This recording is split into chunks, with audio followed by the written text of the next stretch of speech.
When I gave my first-class seat to that burned stranger at JFK Airport, I thought I was just doing what anyone decent would do.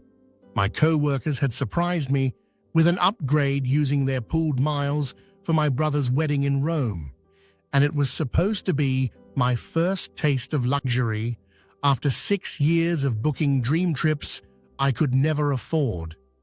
But watching people avoid the scarred man like he was contagious reminded me of my grandfather after his accident. So I offered him my seat and took his cramped middle seat in economy instead.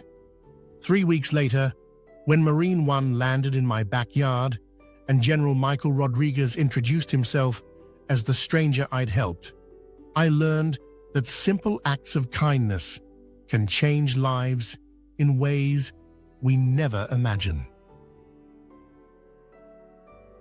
Hi everyone, welcome to Life's Changing Stories. Now let's dive into today's story.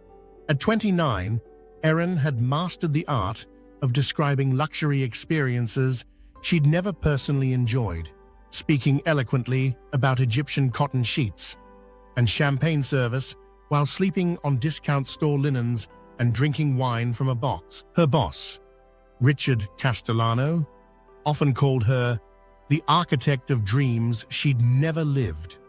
But he also recognized that her genuine enthusiasm for making other people's travel dreams come true was exactly what made her the agency's top performer year after year.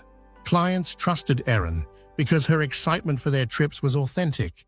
She researched every detail as if planning her own dream vacation, knowing more about luxury hotel amenities than some people who'd actually stayed in them. Despite the occasional pang of envy when booking yet another client's business-class flight to an exotic destination, Erin had found genuine satisfaction in her work, telling herself that making other people's dreams come true was almost as rewarding as living them herself. She'd become an expert at converting her yearning for adventure into professional expertise, channeling her wanderlust into creating perfect experiences for others while accepting that her own travel adventures would likely remain modest affairs constrained by her travel agent's salary and the crushing reality of student loan payments. But everything Erin thought she knew about kindness, privilege, and the unexpected connections that could transform an ordinary life was about to change during what should have been her first taste of luxury travel, when a simple decision to treat a stranger with dignity would lead to consequences more extraordinary than any vacation she'd ever booked for her wealthiest clients. The lesson she was about to learn would prove that sometimes the greatest adventures come not from the places we go, but from the choices we make about how we treat the people we meet along the way.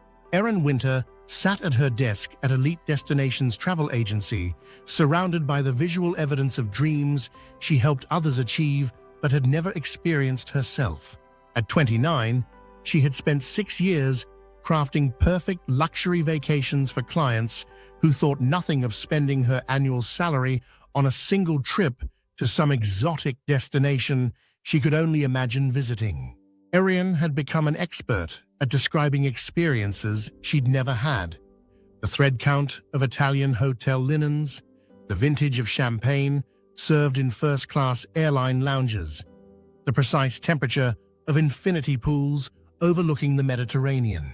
Her enthusiasm for these details was genuine, even if her knowledge came from meticulous research rather than personal experience. Her boss, Richard Castellano, often marveled at Erin's ability to generate excitement about travel experiences that remained beyond her financial reach. "You're the architect of dreams you've never lived," he would say, but he also recognized that her authentic joy in making other people's travel dreams come true was exactly what made her the agency's top performer for 5 consecutive years. Clients trusted Erin because her excitement was real. She researched every recommendation, as if planning her own dream vacation, accumulating knowledge about luxury accommodations that exceeded what many frequent travelers possessed.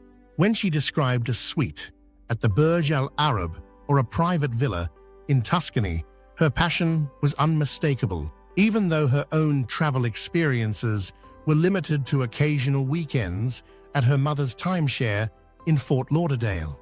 Despite moments of envy when booking yet another client's first-class flight to Bali or a luxury African safari, Erin found genuine fulfillment in her work.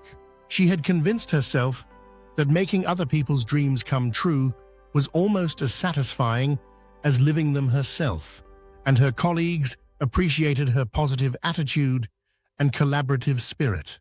The unexpected opportunity for Erin to experience luxury travel came through her brother Kevin's announcement that he was getting married in Rome. Kevin had fallen in love with an Italian woman during his study abroad program, and they had decided to hold their wedding in her family's hometown, requiring Erin to make her first international trip in years. Erin knew she had to be there for Kevin's wedding, even if it meant depleting her modest savings and using vacation time she had been saving for a potential emergency. She booked the cheapest economy ticket she could find and began preparing for what would be her longest flight ever in the most uncomfortable circumstances possible. Her colleagues at elite destinations had other plans. Unbeknownst to Erin, they had been quietly pooling their airline miles and employee discounts to upgrade her economy ticket to first class. Lindsay, one of her closest co-workers, presented her with the upgrade as a surprise gift from the entire office. "Nobody deserves this experience more than you," Lindsay explained as she handed Erin the new boarding pass. "You've been helping other people live their dream trips for 6 years. It's time you had one of your own." Erin was overwhelmed with gratitude and excitement. She spent the week before her departure studying first-class airline reviews, memorizing the menu options, and even practicing what she would say to the flight attendants. The prospect of experiencing the luxury she had described to countless clients felt almost surreal. Kevin teased her that she seemed more excited about the flight than about his actual wedding, to which Erin replied, "This is a once-in-a-lifetime thing for someone like me. I want to appreciate every moment." Erin arrived at JFK Airport 3 hours early, having splurged on a new outfit that she hoped would help her blend in with the first-class passengers. She felt slightly nervous about whether she would fit in among travelers accustomed to luxury, but her excitement overshadowed any anxiety. While waiting at the gate for Flight 847 to Rome, Erin noticed that passengers were giving an unusually wide berth to a man sitting alone by the window. As she observed more carefully, she could see the reason for their avoidance. The right side of his face bore the unmistakable marks of severe burns, with scarred tissue that had pulled his features into a permanent grimace. His hands showed similar damage, with gnarled fingers that moved stiffly as he attempted to organize his carry-on items. Erin watched as a mother quickly moved her children to seats farther away, and a businessman chose to stand rather than sit in the empty chair next to the burned man. The stranger noticed these reactions, but never allowed his expression to change, maintaining a dignified composure as he stared out the window, his isolation complete and profound. The man's response to being avoided reminded Erin painfully of her grandfather after his stroke had left him partially paralyzed and speech impaired. She recognized the same mixture of dignity and resignation, the practiced pretense of not noticing when people stared or avoided sitting nearby. Her grandfather had called it his invisible man look, the expression he wore when pretending not to see people's discomfort with his condition. Erin watched as a flight attendant checked the man's boarding pass while maintaining a noticeable distance, and she felt a growing sense of disappointment in behavior she had never expected to witness in the travel industry. As a travel agent, she had always assumed that airlines treated all passengers with basic dignity and respect. When Flight 847 to Rome was called for boarding, Erin watched the burned stranger struggle to organize his belongings with hands that clearly had limited mobility and sensitivity. As he attempted to stand, a small toiletry bag fell from his carry-on, spilling its contents across the floor.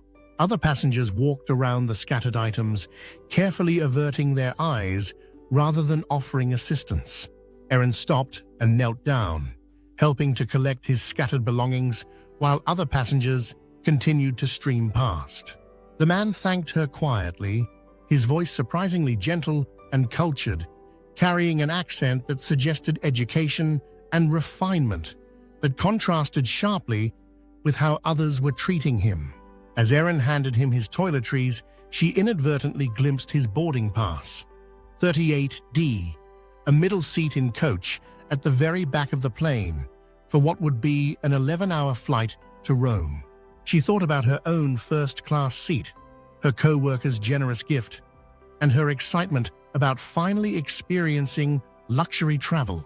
Then she looked at the man again, imagining him spending 11 hours cramped between strangers in a narrow seat, with burned skin that probably made physical contact uncomfortable and painful. She remembered her grandfather and the small kindnesses that strangers had occasionally shown him, gestures that had made him feel human again rather than just an object of pity or revulsion. "Excuse me," Erin said, making a decision that surprised even herself. "Would you like to switch seats with me? I'm in 2A, first class." The man's scarred features registered genuine surprise. "I'm sorry, what did you say?" "I'd like you to have my first-class seat," Erin repeated. "It looks like you could use the extra space and comfort more than I could today." The man hesitated, clearly struggling with the unexpected offer. "I couldn't possibly accept such a generous gesture. That seat must have cost you a fortune." Erin pressed her boarding pass into his hand, noting the crack in the wall of resignation that had surrounded him, revealing a flash of emotion that suggested how much the offer meant to him. "Thank you," he said quietly. "This is more kindness than I've experienced in quite some time." The matter-of-fact tone of his statement broke Erin's heart. She felt she would gladly give up 100 first-class seats to never again hear that level of resignation in another person's voice. The gate agent was confused by the seat exchange, but Erin was firm in her decision. As she walked toward the back of the plane to take her new middle seat, she saw the burned stranger being welcomed into first class with the kind of attentive service she had been anticipating for herself. For 11 hours, Erin sat squeezed between an elderly woman who fell asleep on her shoulder and a teenager who listened to music without headphones. She ate the standard economy meal while imagining the gourmet dinner being served in first class, but felt no regret about her decision. During a trip to the restroom, Erin walked through first class and saw the man reclining comfortably with a glass of wine and a cloth napkin. He straightened when he saw her, his expression questioning whether she regretted her sacrifice. Erin smiled and waved to indicate she was perfectly fine, and the relief in his expression was worth every cramped minute of her flight. She might have looked tired and wrinkled, but she felt only quiet certainty that she had done the right thing. Toward the end of the flight, a flight attendant handed Erin a folded napkin with a message from the passenger in 2A. The handwritten note read, "I won't forget your kindness. Thank you for seeing me." Erin tucked the napkin into her purse, feeling she had received something far more valuable than any first-class experience could have provided.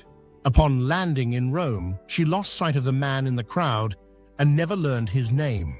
Erin's week in Italy was wonderful. Kevin's wedding was beautiful, and she enjoyed exploring Rome and meeting her new sister-in-law's family. She never mentioned giving up her first-class seat, preferring to keep the experience private. Life returned to normal after her return, with Erin resuming her routine of booking dream vacations for clients while living vicariously through their adventures. She occasionally thought about the burned stranger and wondered how his trip had ended, but she expected never to see him again. Exactly 3 weeks after her return from Rome, Erin was awakened at 5:47 a.m. by a rhythmic thumping sound that seemed to be growing louder and closer to her suburban Maryland home. As she looked out her bedroom window, she was shocked to see a massive white helicopter with dark green markings and United States of America prominently displayed on its side descending toward the empty field behind her house. Erin realized she was watching Marine One, the presidential helicopter, landing practically in her backyard. Men in dark suits and military uniforms quickly secured the area, while 2 black SUVs appeared in her driveway and neighbors gathered on the street, held back by police officers who had materialized from nowhere. A sharp knock at her front door was followed by a Secret Service agent asking for Ms. Winter and explaining that she had visitors who would like to speak with you.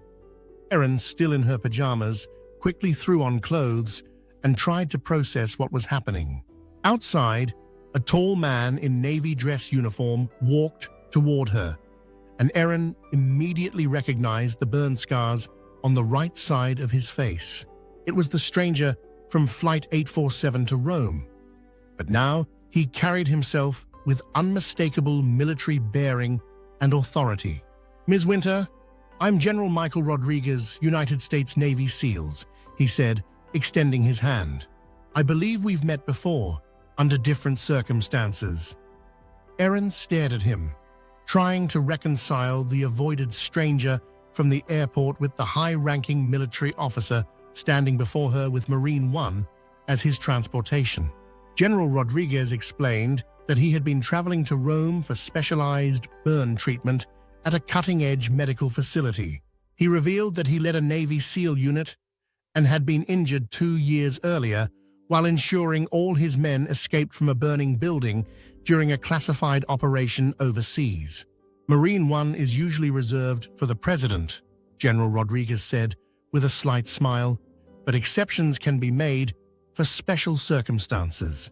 He continued, "The president was quite moved by your story when I shared it with him. 3 days after returning from Rome, I received the Navy Cross at the White House. During my acceptance speech, I told everyone about the kind woman who gave up her first-class seat to a stranger with burns, never expecting anything in return." General Rodriguez's expression grew more serious. "For months after my injury, people couldn't look at me without flinching. I had gotten used to being treated like I was contagious or dangerous. You showed me simple kindness that reminded me I was still a person worth seeing." He explained that the specialized treatment in Rome had been successful beyond expectations, but what had really healed something inside him was Erin's act of compassion that had restored his faith in human decency. A woman in uniform approached and asked Erin if she would be willing to see something. General Rodriguez explained it was part of her thank you gift and would require a short flight. Erin boarded Marine One, marveling at its luxurious interior, and they flew to Andrews Air Force Base, where a gleaming C-40A, the military version of a Boeing 737, waited on the tarmac. The aircraft was appointed more luxuriously than any first-class cabin Erin had ever seen in her professional research. General Rodriguez explained that at the White House ceremony, every military person in attendance had recognized the significance of what Erin had done. Not just giving up a seat, but seeing a wounded warrior as a person rather than a victim. "The First Lady suggested we do something special for you," he continued, "especially since you're a travel agent who has never experienced the luxury you book for others." They were taking Erin to Hawaii, specifically to the military resort at Hale Koa on Waikiki Beach, normally reserved for military personnel and their families. She would stay in the suite usually kept for visiting dignitaries and have access to experiences no civilian tourist could arrange. The itinerary included helicopter tours of military installations closed to the public, a private cruise of Pearl Harbor with access to restricted areas, and exclusive beaches on military property that appeared on no tourist maps. All this because when everyone else saw my scars, you saw me as a person who deserved dignity, General Rodriguez emphasized. That's worth more than you know. Over the next 7 days, Erin experienced Hawaii from perspectives no amount of money could purchase. Military helicopters showed her hidden waterfalls and pristine beaches, accessible only to authorized personnel. Naval vessels took her to restricted islands where endangered species thrived under military protection. A Navy captain explained that General Rodriguez was a legend in the special operations community and that Erin's act of treating him like a person, not a victim, had resonated throughout the military community. Her simple kindness had reminded everyone that wounded warriors deserved dignity and respect, not pity or avoidance. During a helicopter tour over restricted training areas, the pilot mentioned that a particular hidden waterfall was General Rodriguez's favorite place. He had come there after his final surgery before returning to active duty, finding it reminded him of what he was fighting to protect. On her final evening in Hawaii, during a private sunset dinner on a military beach accessible only by boat, General Rodriguez joined Erin for their first extended conversation since the airplane encounter. He shared that his treatment had been more successful than doctors had originally hoped, and he was returning to Rome next month for final reconstructive procedures. He had booked 2 first-class tickets for the trip, with the second one reserved for Erin. "You're the person who showed me kindness when I needed it most," he explained. "Sometimes that kind of connection is more important than any other relationship. I'd be honored if you would join me for the return trip." Erin, deeply moved by the offer and the friendship that had grown from her simple act of compassion, gratefully accepted. On the military flight back to Maryland, Erin reflected on how she had spent years living vicariously through her clients' luxury travel experiences. Now she had stories of her own that no amount of money could have purchased, adventures that had come from choosing kindness over personal comfort. Upon arriving home, Erin found a package waiting on her doorstep, a detailed model of Marine One with a handwritten note from General Rodriguez. "Some people spend their lives collecting luxury experiences. Others, like you, collect moments of kindness. Thank you for reminding me which one matters more." Erin placed the model helicopter on her desk at Elite Destinations Travel Agency, where it served as a daily reminder of the most important lesson she had ever learned. When people asked about it, she would tell them about a scarred stranger on a plane who had taught her that kindness doesn't cost anything, but its value is immeasurable. The experience transformed Erin's approach to both her work and her life. She began incorporating volunteer travel opportunities into her client recommendations, suggesting ways they could give back to the communities they visited. She also started a program at Elite Destinations that donated travel services to wounded veterans and their families. General Rodriguez became a lasting friend, and their correspondence continued long after his final medical procedures were completed.